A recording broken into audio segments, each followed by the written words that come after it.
Good afternoon, everyone. So we're ready to get started with our September edition of SEO5 Consulting's Launchpad Webinar Series. Thank you, everyone in attendance and those who will be viewing this video on YouTube once it gets posted.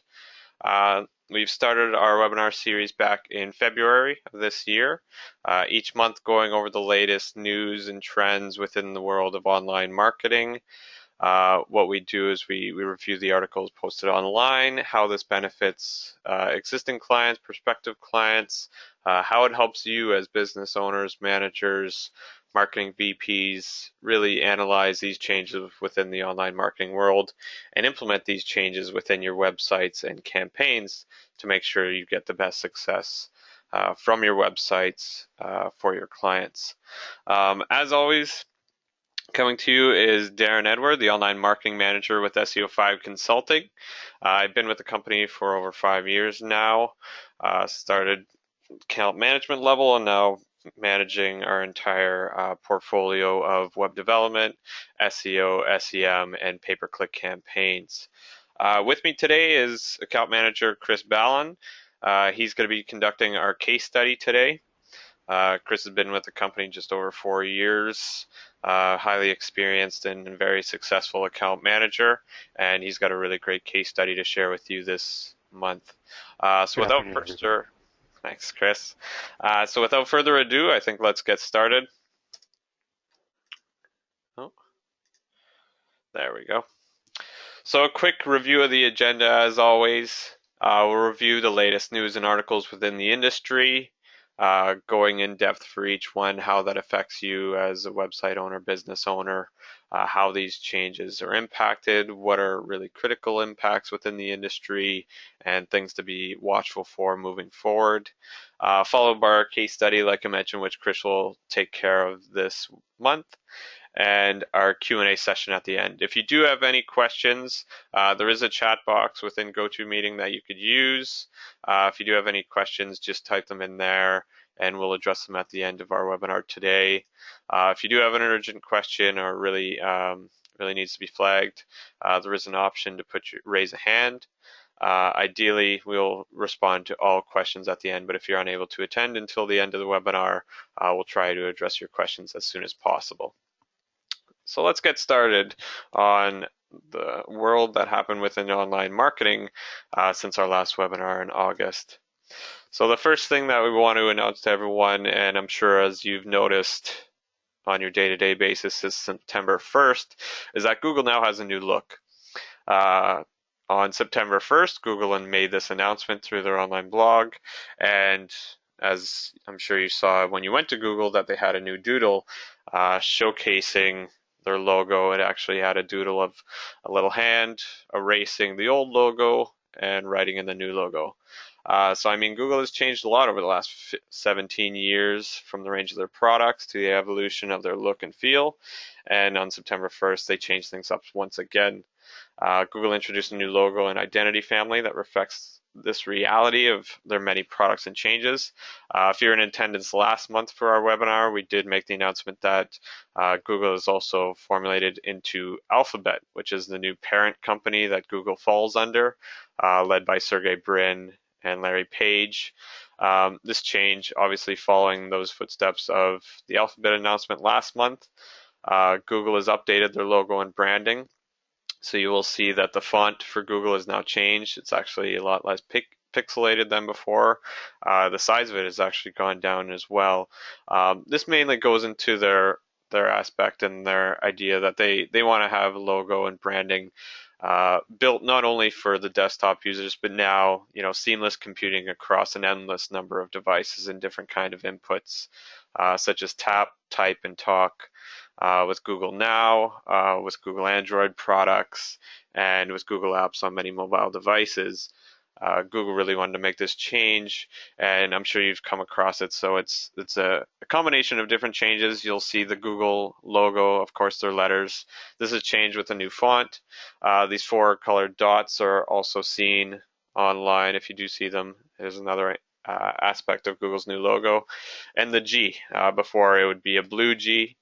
Now they've changed to the multicolored G with the red, yellow, blue, and green colors. So definitely if you've been using Google, which I'm sure everyone does on a day-to-day basis, you would have noticed this change. So as we announce every month, definitely a lot of changes happening with Google, but I think this would be the first and foremost, it wouldn't be a webinar and presentation about Google if we didn't notify everyone that they've updated their branding. Moving forward into more announcements from Google that'll impact online searches and online interactions. Google has killed off Flash advertising within their Chrome website browser for good.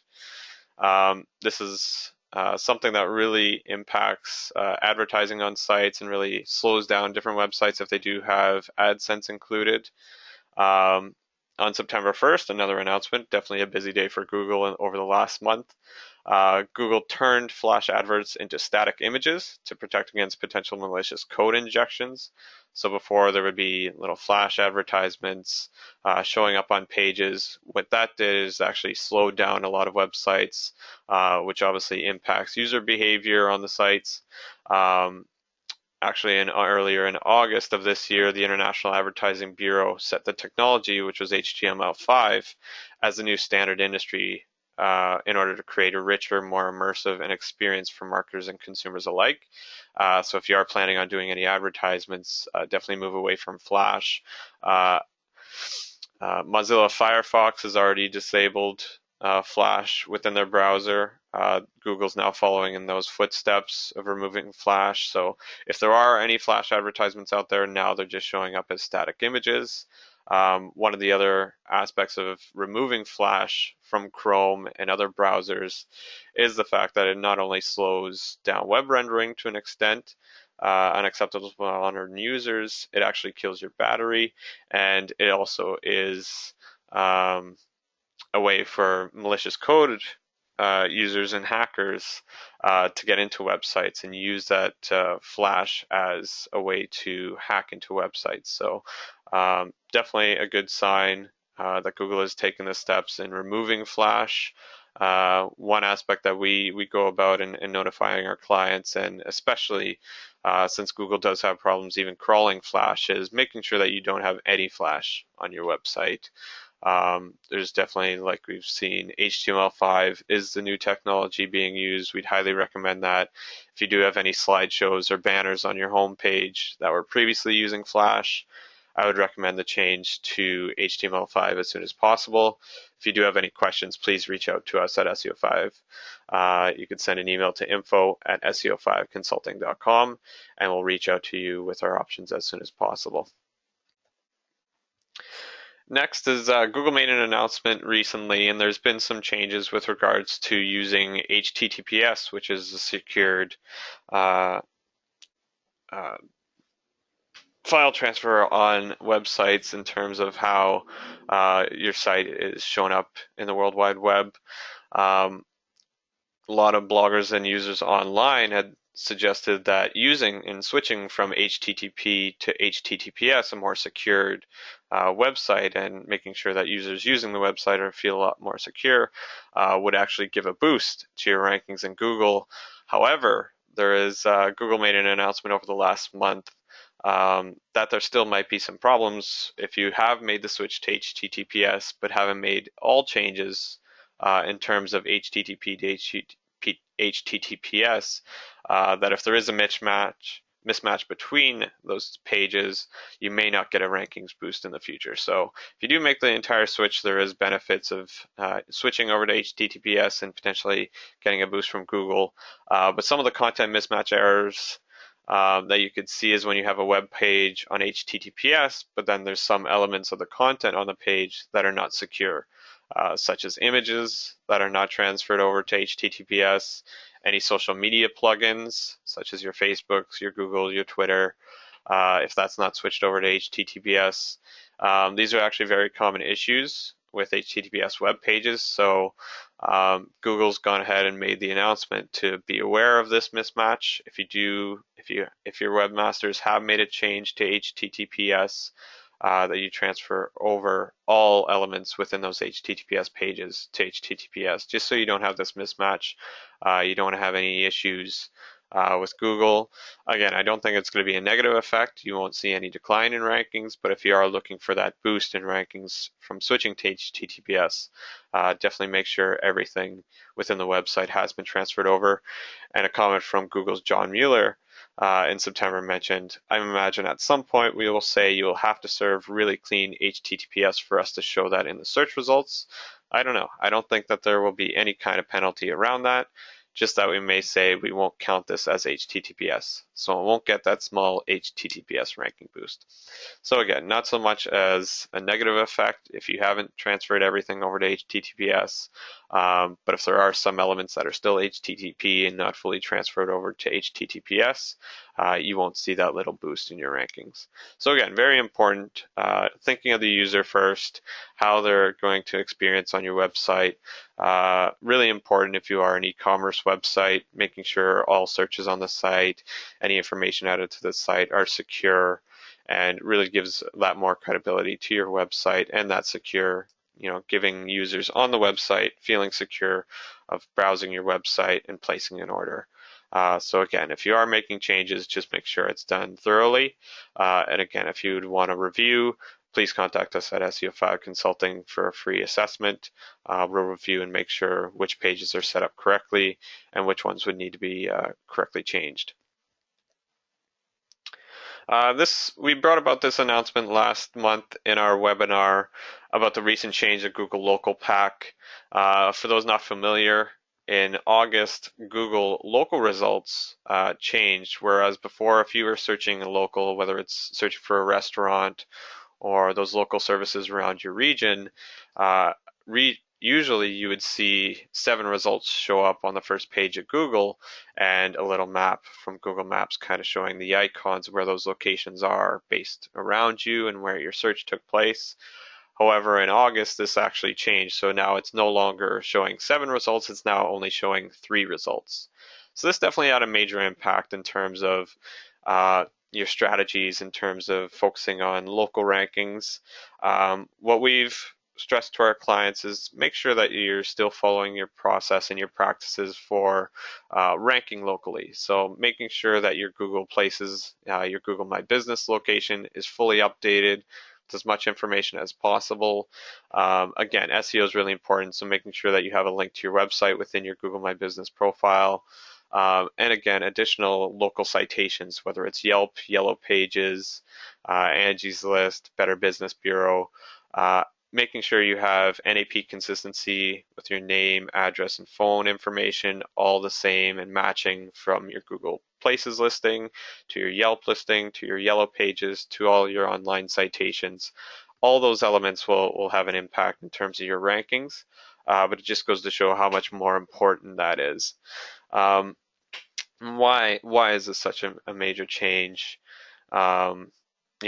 Impacting, people in terms of your local results. One thing that why Google made the change, well, they receive no payments or listings from the local map pack, zero. They make zero money from this. However, they are aware of what we learned more than 2 years ago from a Localese 15 miles local search study, that local listings are the most relevant and trusted by consumers online. And I'll actually touch on that in our next slide. But this was a search that was conducted through Localese in 15 miles. If you look in this table, their opinion surveyed from around 1,000 users based on the relevancy and their most trustworthy results. So based on local search results, natural search results, paid search results, and paid results, just showing ads on the website. So you can see that 61% find that local search results are the most relevant, and 58% are the most trustworthy when people are conducting their local searches. Natural searches, so those are the ones that show outside of the map. Those are your organic listings.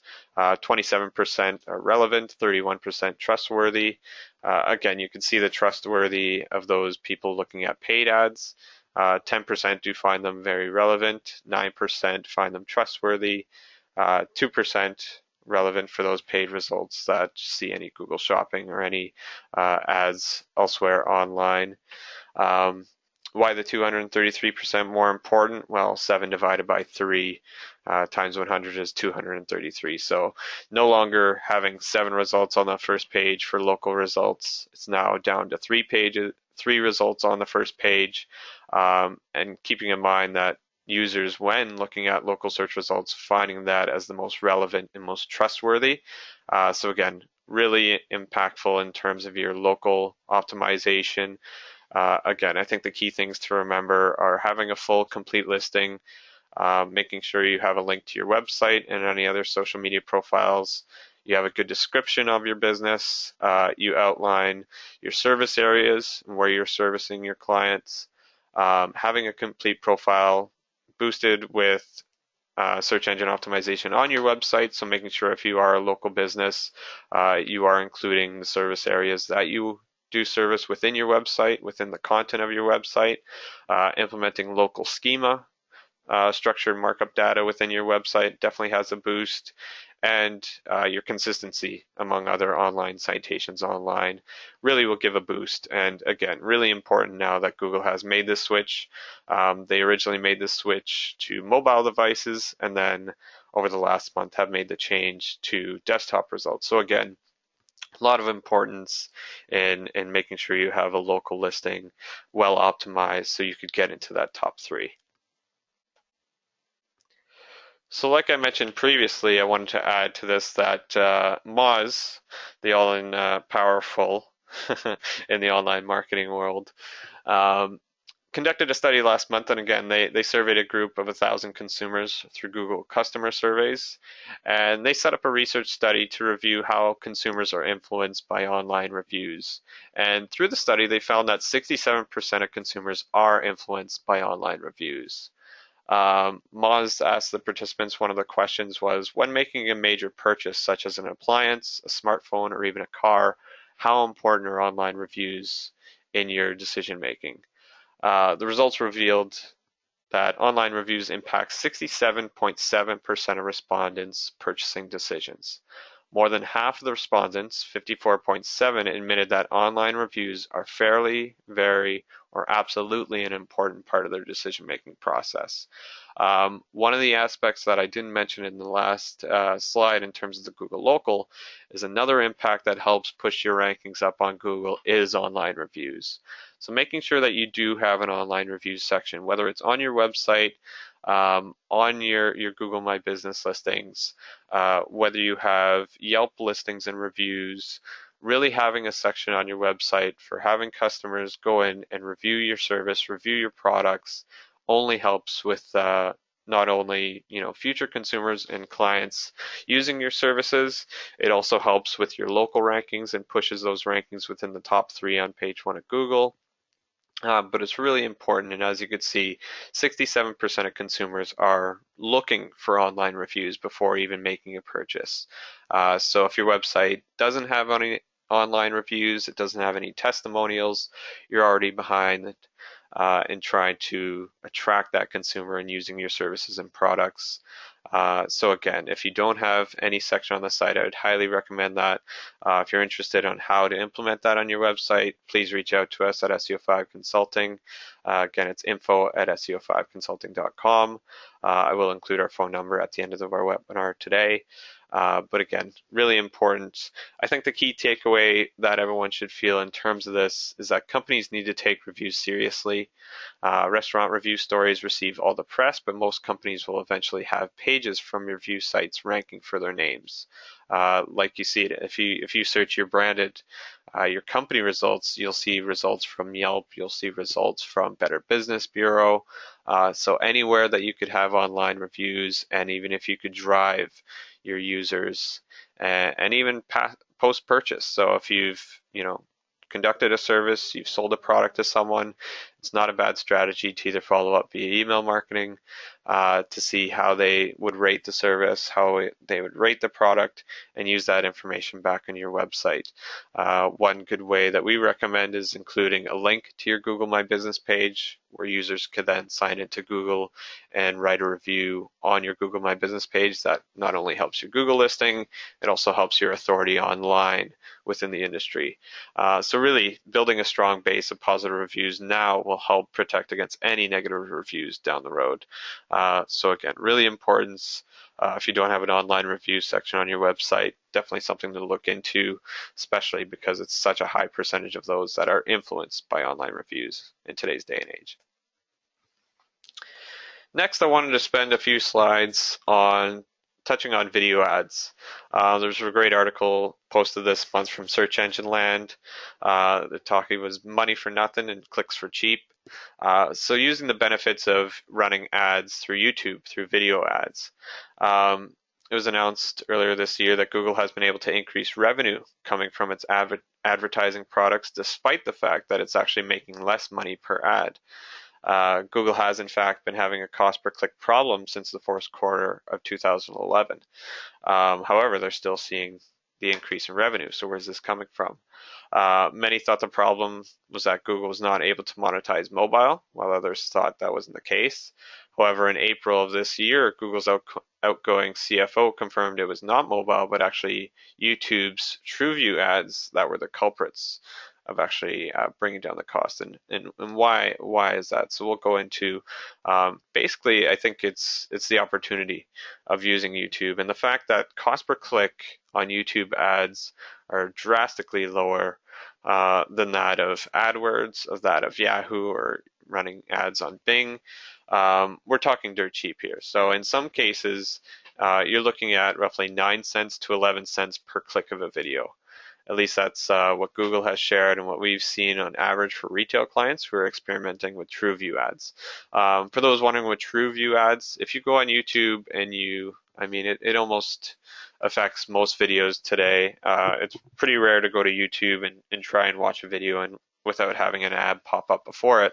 But you do have that luxury of that 5-second window where an ad starts playing.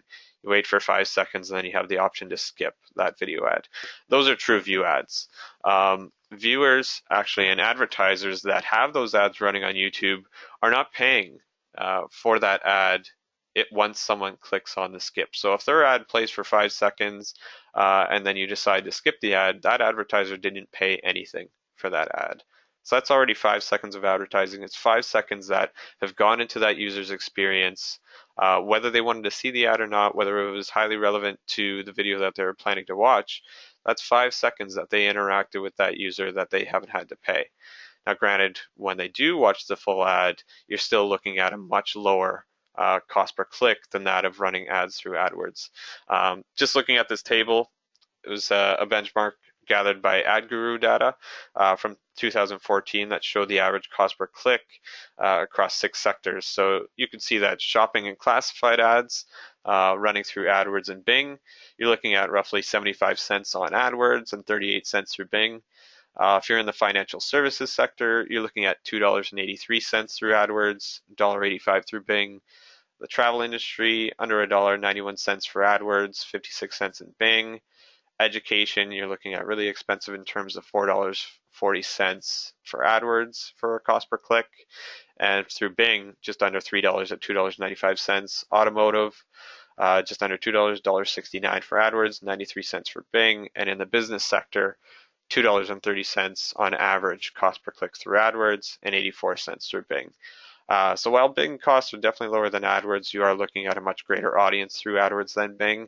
But YouTube, as the world's second largest search engine outside of Google, is offering much lower cost per click. And if you're running TrueView ads, you're into the benefits of not even having to pay for someone skipping your ad after the first 5 seconds. So if it's something that you're interested in terms of using YouTube, I really think it's a great platform. Also, to give you a sense of the YouTube environment, both in terms of users and advertisers, here's some key points from Google's report made on the latest earnings call related to the earnings gathered from YouTube ads, from AdWords ads, that I wanted to share with everyone. So first, YouTube is showing strong momentum with users and advertisers as they reinvent the television experience for the digital age. Another impact, with so much online streaming going on these days, with Netflix growing substantially, Amazon growing in the United States, Hulu And then you have Google, which is actually starting, or not Google, YouTube, which is actually starting to bring on programs within their subscriptions. You also have the ability to watch old episodes. You have the ability to stream online videos at any time.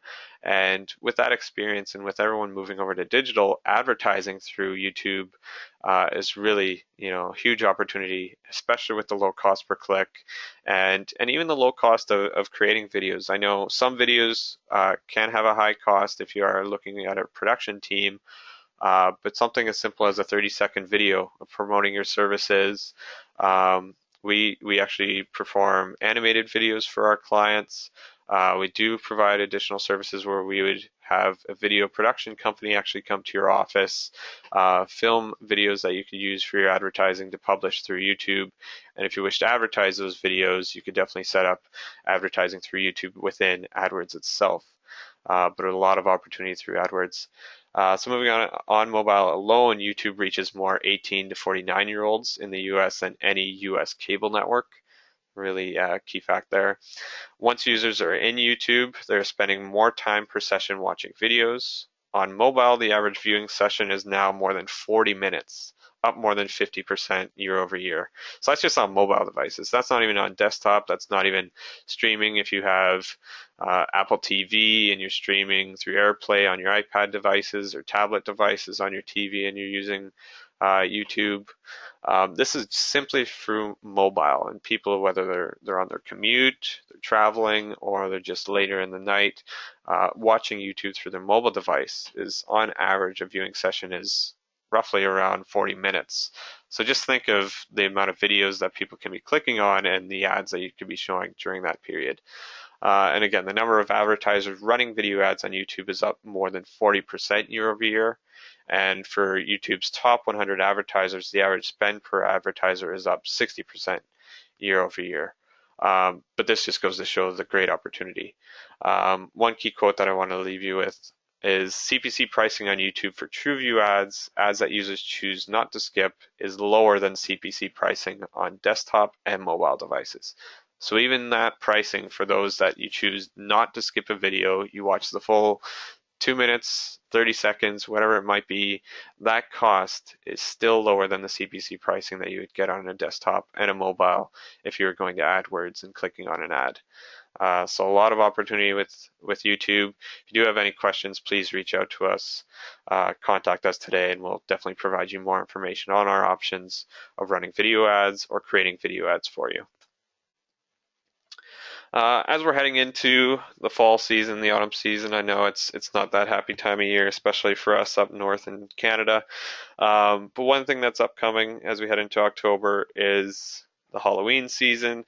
And Bing's recently came out with some data and using their new keyword research tool to actually help users to identify key search terms that they could take advantage on with their advertising.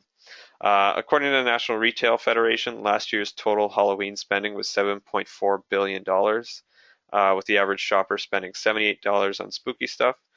So whether you sell candy, costumes, decorations, or just want to join in on the Halloween fun, search engines are a major source of inspiration for shoppers, and it's perfect for PPC marketers. So if you're using AdWords, if you're using Bing, Bing's actually come out with some great data, a lot of data, and you could actually click on the link here, Search Engine Watch, which actually provided a few more data. But these key tips were actually provided through Bing to really help you take advantage of this, one day of the year that really pumps out a lot of spending through consumers. And so if you want to take advantage of that, here's a few tips on how you could do so. Make your Halloween items easier to find and buy. So if you do have any special promotions that are going to be used during the Halloween season, definitely make them stand out more. If you do have a homepage slider for any promotions on your site, definitely make that updated by the first week of October to help with the people's purchasing plans. Use words and phrases that are proven to work. As you can see from this source, you can see that the highest search volume term, Halloween costumes, then you get into your branded searches, Halloween, Spirit Halloween, Halloween decorations. You start getting into different costume ideas, pumpkin carving patterns, I'm sure any Starbucks users are aware of the pumpkin spice latte that's recently out every year in this time of year. So taking advantage of those seasonal items and how they incorporate within your words and phrases could help get you that little boost during this season. Again, monstrous mobile growth means you maximize traffic. Again, much more search is taking place through mobile devices. So again, making sure that your ads are not only catered to desktop users, but to those using mobile devices as well. Protect your budget and your time. So looking from the data collected from Bing, how you could spending your budget, which keywords are going to give you that better bang for your buck, which ones have a lower cost per click, which ones have a higher cost per click, looking at the search volumes and making sure that you're capitalizing on the terms that are really going to be protected within your budget and then also be worth your time to run ads for those keywords. And again, expand your keywords. So looking at how keywords can be impacted with these new trends, how to create cross-channel synergies. So if you're running a campaign through Facebook, through AdWords, if you're running a promotion on your website, having that cross-channel synergy. So making sure that you're running ads consistently across all different mediums. If you want to run a YouTube ad during that period, just making sure it's consistent and making sure that that information is updated on your website to really capitalize on this busy peak season. One other announcement from Google, which they've recently come out with, and this is something that we're monitoring very closely, is the fact that structured markup may become a ranking factor in Google. Nothing has been confirmed from Google, but during a Google Plus Hangout in September, Google's John Mueller dropped a hint that Google may one day use structured data markup within the ranking algorithm. Now, before I go into what is quoted, just the background of structured data. I did mention it earlier with local schema. What structured data is that additional coding into your website, which helps increase the real estate of your listing on Google search engines. So if you have product reviews, if you have client reviews of your products and services, you want to incorporate that with structured data. There's a great outline online through schema.org, which kind of classifies each of the rich snippets and structured data markup that you could add to your website. We implement local schema data across our local SEO campaigns and our integrated campaigns. We ensure that all our websites that we work with have at least local schema, which helps with your local rankings. We've implemented this year across all our campaigns, and within, I'd say, 2 months, and even sooner in some cases, we saw an immediate impact in their local rankings. So if you don't have local schema implemented on your website for your locations, definitely reach out to us on how to implement that on your website. Now going back to the ranking factor now, we've looked at different comments and statements that John Mueller said, and those that have taken over as the head of Google's search team, whether structured markup is going to have a ranking factor. Now, this is what John said, and I'll go into explaining it afterwards. So John said, if we can recognize someone is looking for a new car, we can say, oh, well, we have all these pages that are marked up with structured data for a car, so probably they are pretty useful in that regard. We don't have to guess if this page is about a car. In the long run, it definitely makes sense to use structured data where you see that as being a reasonable addition on the website. But I wouldn't assume that using structured data markup with make your site jump up in rankings automatically. So we try to distinguish between a site that is done technically well and a site that actually has good content. Just because it is done technically well doesn't mean it is as relevant to the user as content that is not done as technically well.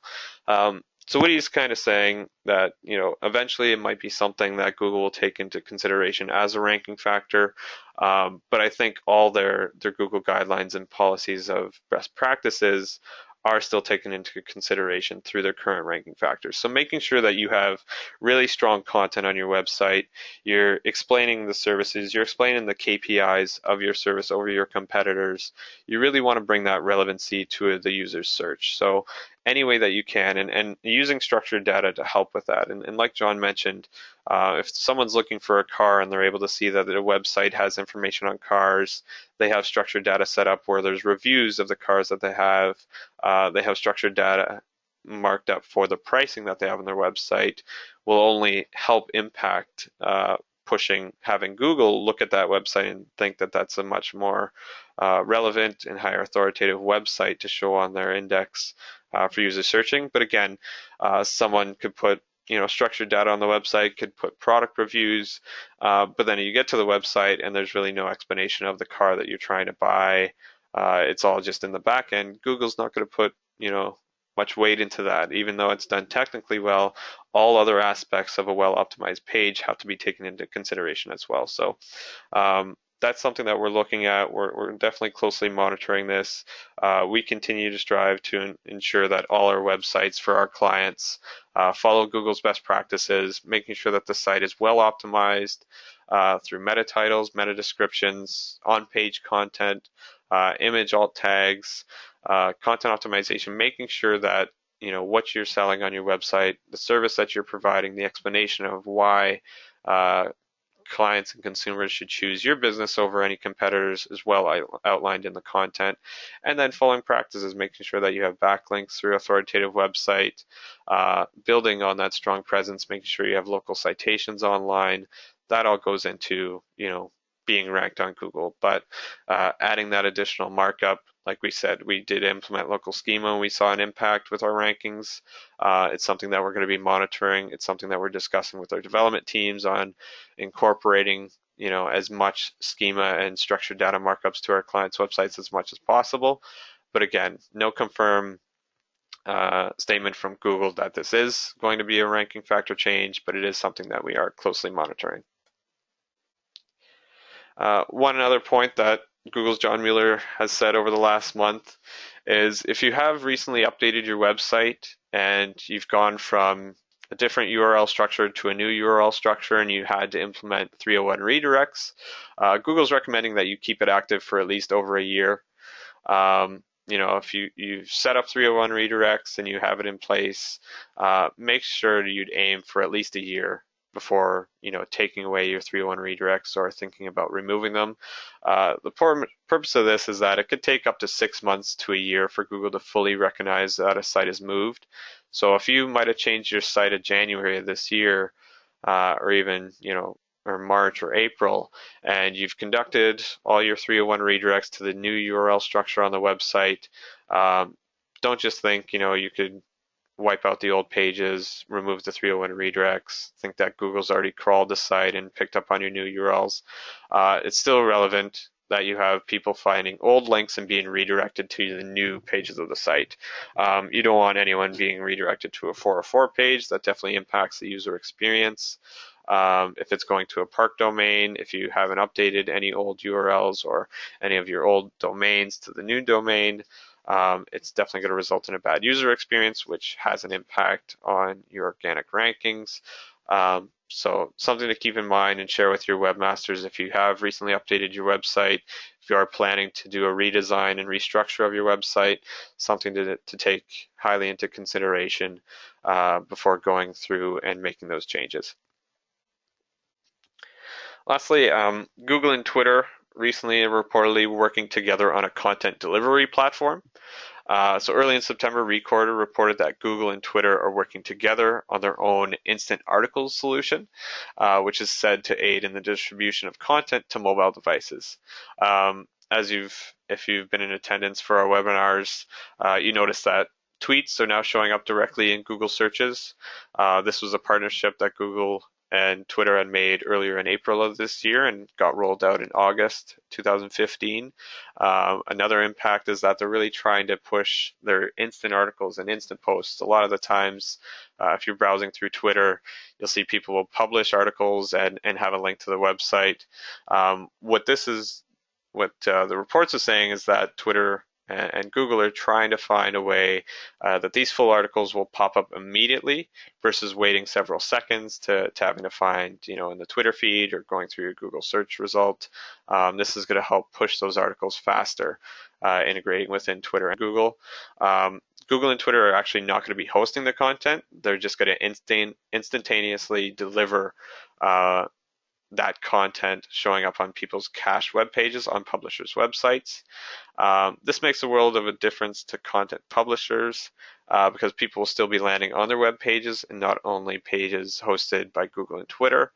There will be no loss of website traffic, and it actually likely to boost website traffic if this partnership goes through.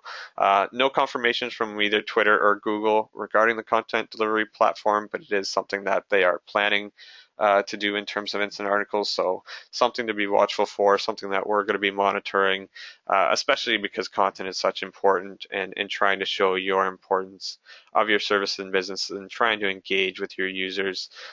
One way of doing that is, making sure that you're active on social media, but having this partnership with Twitter and Google and making sure that your posts are going out through Twitter is combined with Google. So if anyone's doing a search, they're able to find your articles as soon as possible. So we're going to be monitoring them closely, seeing if any announcements take place throughout the rest of 2015, and we'll be sure to make that announcement to everyone as it happens. And lastly, before I go into our case study with Chris, one announcement that Google's made through the Webmaster Tools blog that they want to make an announcement to, and we want to, just reiterate that to our clients and prospective clients, is that repeated spammers will get harsher penalties from Google. What this means is that Google has published, an extensive webmaster guidelines around the design, content, technical factors, and quality of the website, which definitely makes pages on your website primarily for users, not for search engines, and to avoid tricks intended to improve search engine rankings. So some banned practices that have gotten people penalized before in the past is including automatically generated content, any link schemes, if you're submitting links to any link farms or old directory sites that might have been penalized. If you have pages without original content, so if you're taking content elsewhere from the web and publishing on your website, the use of hidden text and links, so trying to fool Google and thinking that you have a lot more content on your website, whereas the user is not able to see this content, has definitely been identified from Google, and loading pages with relevant keywords. So if you've conducted these practices in the past, it's likely that you received a manual action notification through Google Webmaster Tools. What Google is saying is that if you've gone through the process where you've received a manual action penalty, you've gone through the reconsideration process, whether you had poor quality of links, so you had to go through a link removal process. If you're identified that you had a lot of spammy content on your website and you've cleaned out the content, and then you've gone through the reconsideration process with Google, and whether that penalty has been revoked or not, don't fall back into old ways. Those that continually violate these penalties and these guidelines from Google are likely to be even penalized harsher. Much more difficult to get out of these penalties moving forward if you are a repeated offense. So if you have had a manual action, you went through the reconsideration process, got your account resolved, and then found yourself receiving another manual action, definitely try to avoid that moving forward. Google's going to take steps and precautions to make sure that anyone who's been multiple violations through their guidelines are going to receive stricter penalties. So definitely, in order to avoid such situations, we strongly recommend, and Google recommends, that webmasters avoid violating any of webmaster guidelines, let alone repeating it. Though Google has acknowledged that repeat violators are rare, the company message still boils down to don't be foolish enough to break the rules more than once. So if you have conducted any penalties, if you are conducting any, if you're paying for links, if you're putting a lot of spammy content on your website, if you're trying to spin content and submit them online, if you're trying to submit to any directories that have been blacklisted by Google, definitely stop that now. Contact us if you have any questions in terms of any practices that any other SEO companies might have performed for you in the past, whether you feel that your site might be penalized and you need a review. Definitely contact SEO5. We'll conduct a free assessment on your website, analyze whether you've been penalized, and make sure that moving forward you follow Google's guidelines and make sure that you don't fall into this category of repeating such violations in the future. So moving forward to our case study this month, I'm now going to pass it over to Chris Ballin, who's going to take you through our case study of IHI Power, one of our clients. So without further ado, I'll hand it off to Chris. Thank you very much, Darren. This is a very interesting case study that we're going to be taking a look here.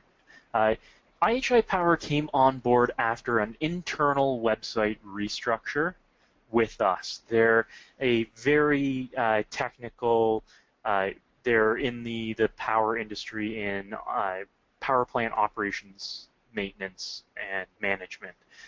It's a very, again, technical field.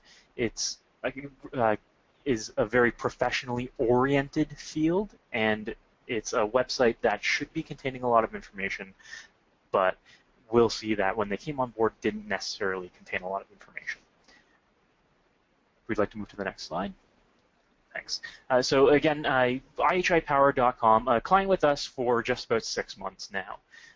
They were an existing business, not a new business, so they had some existing rankings and some web presence that we could build on. Their goals included generating additional awareness, as well as generating interest and inquiries in some secondary services that they were looking to promote, specifically their training fields. They are, as I mentioned, in power plant operations, maintenance, and they are efficiency consultants. They do include staffing and management placement as well. They are not locally focused. They are an international company, so they are not focusing on business in a specific region. They aren't focusing on just the US, they are worldwide. That provides a challenge for us as we are looking at targeting all broad term keywords without geo-targets in them. That means that we're competing with a much larger field of competitors. And additionally, to build on the challenges, this is also the client's first online marketing effort, meaning we're essentially going to be starting with what they've managed to generate naturally without any effort. We are providing them SEO services as well as some minor website development. They are a referral from another client, so a client in a similar field was achieving success with us and referred IHI Power to us to try and get them off the ground in terms of their online marketing strategy. As I mentioned, they had just relaunched their site coming on board with us. They were existing, they had plenty of existing rankings, though none too spectacular, and we were working with optimizing and building up the content on the new website in order to generate some better results. As I mentioned, goals include lead generation, awareness, and promotion of secondary offerings. We can see in just about 6 months we've managed to achieve 9,610 overall sessions to the site from 7,500 users. There are over 24,000 page views in just 6 months of the site's lifespan and its current iteration. As you can see from these stats, it is a very high engagement site. As it is targeted at very specific industry professionals, those industry professionals are on the site looking for exactly what they want to be looking for. As such, they are reading through a lot of the information, as opposed to some sites where most visitors are in an exploration phase and are looking to see what kind of offerings they have. Visitors to this site are more looking to see, rather than what kind of offerings they have, what quality of offerings that they might have. We can also see some of our keyword successes here in terms of rankings over 6 months. We can see in month 1, the 4 keywords in question, 3 were ranking, though again, none spectacularly. One of their, as I mentioned, secondary offerings in training, NERC training, was not ranking at all. We can see a real turning point around month 3 of the campaign, where Power Plant Management Services jumped from ranking on page 5 up to page 1 in a massive jump. You can see that also Power Plant Operation and Power Plant Operations and Maintenance both had significant jumps around month 3 as well. We'll dive into how we achieved those successes in just a moment. We can see that here in month 6 of the campaign, Power Plant Management Services solidly on page 1 in 2 positions on page 1, both 6 and 7. And Power Plant Operations and Maintenance is in position 3 as of month 6. The other 2, Power Plant Operations and NERC Training, are both continuing to improve. We can see that Power Plant Operations, much like Power Plant Management Services, has 2 positions, currently on page 3, but working their way upwards. Now, in terms of strategy for this campaign, we recommended that the client builds out more content both on page and off page. As I mentioned, the client recently redesigned their site, and for an industry professional's site and an educational site, they were very content light. We needed to build up that content, especially for the secondary offerings that the client was looking to promote that weren't existing in content on the site. We wanted to build off-page content as well as I mentioned, this is the client's first online marketing effort. We are looking to get their name out there more. Awareness is a key goal here. We're also looking to develop the funnel for inquiries and conversions. How are people coming into the site? What pages are they going to? What pages are they leaving from? How are we best to capture those visits to the site? And of course, the goals are to remain informational and educational. We do want the content on the site to be readable, to give the information that we know the industry professionals are visiting this site to get. They want to do their due diligence before hiring a company like IHI Power. We need to ensure that we're presenting the right information to those visitors. Now, some of the challenges, again, the site was very content light. Very little mention of targeted keywords, especially for these secondary offerings. The client also had no area to add new content to the site. And by new content, I mean regularly generated content, blogs, articles, press releases. They had no page for these resources on the site. They also had no prominent call to action or content details prominent on the site's design as well. Having just gone through a redesign, it's very important to have that kind of information and have that kind of SEO input pre-design rather than post-design. It means less fixing mistakes and more ensuring that it gets done properly the first time. Now, how did we solve these challenges? How did we go about tackling these strategies? We developed keyword-optimized on-page content for many of the internal pages of the site, especially regarding content like content targeting NERC training, one of the client's secondary offerings that they didn't mention often across their site. We built out content for the client, and you can see that as we saw in the ranking progress, right around month 3, we saw many of these changes be implemented, and many of the positive results kick in right around that 3rd month mark. Part of that is implementing this content. Another solution we implemented was we created a front-facing resources page for the client. Google recently pushed out some updates that made the emphasis on orphaned pages lessened. So now any pages added to a site need to be linked from main navigation. They need to be navigatable, as opposed to just existing on the back end of the site. While that does still bring some minor benefit, it's not nearly as prevalent as having your content be able to be found and read by your visitors. That's something that we implemented for this client, and we saw phenomenal results right around that 3rd month.